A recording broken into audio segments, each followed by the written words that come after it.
नमस्कार. वैष्णव वास्तुज्योतिष या यूट्यूब चॅनलवर आपणा सर्वांचे सहर्ष स्वागत. 16 संस्कारांपैकी आत्तापर्यंत आपण 11 संस्कारांची माहिती घेतली. आज आपण 12वा संस्कार म्हणजेच अक्षरारंभ याची माहिती जाणून घेणार आहोत. अक्षरारंभ यालाच विद्यारंभ असेही म्हणतात.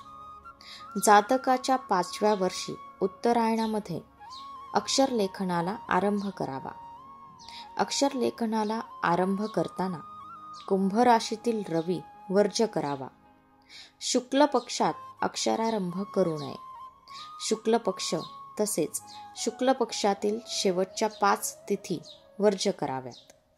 अक्षरलेखनासाठी कृष्ण पक्ष शुभ होत. द्वितीया, तृतीया, पंचमी, दशमी, एकादशी, द्वादशी, त्रयोदशी या तिथी श्रेष्ठ आहेत.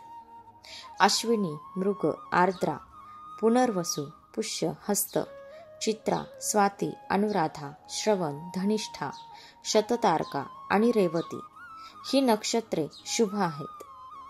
मंगळवार, शनिवार हे अशुभ, तर सोमवार, बुधवार, गुरुवार, शुक्रवार आणि रविवार हे वार शुभ आहेत. अक्षरारंभास प्रारंभ करताना विघ्नेश म्हणजेच गणपती, लक्ष्मीनारायण, सरस्वती, वेद व सूत्रकार यांची विधिवत पूजा करावी. त्यानंतर गुरु, ब्राह्मण व धात्री म्हणजेच दाई यांची पूजा करावी. नमस्कार करून सर्वांना 3 प्रदक्षिणा कराव्यात.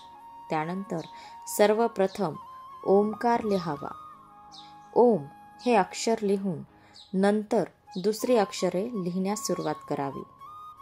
गुरूंना नमस्कार करून देवतांचे विसर्जन करावे.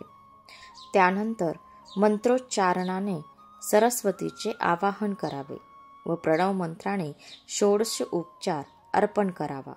अशा प्रकारे अक्षरारंभ संस्कार करावा.